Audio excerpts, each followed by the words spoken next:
Hi friends, welcome to Karthik Telugu news. ఇవాళ ration కార్డుల గురించి ఒక ఇంపార్టెంట్ అప్డేట్ న్యూస్ అయితే రావడం జరిగింది. దీని గురించి మరిన్ని విషయాలు ఈ వీడియోలో తెలుసుకుందాం.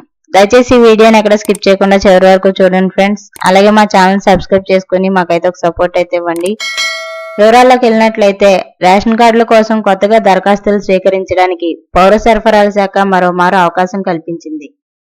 ఇందుకోసం మీ సేవలో దరఖాస్తు చేసుకునే వెసులుబాటు కల్పించింది. గత కొన్ని రోజులుగా అర్జీల స్వీకరణపై నెలకొన్న సందిగ్ధానికి తెరపడింది.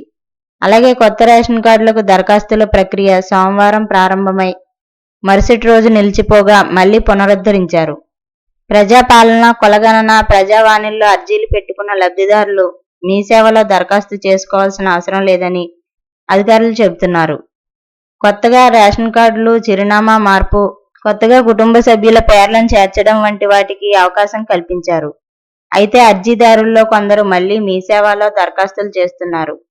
సో ఫ్రెండ్స్, ఇది update news. Thank you friends. Thanks for watching this video.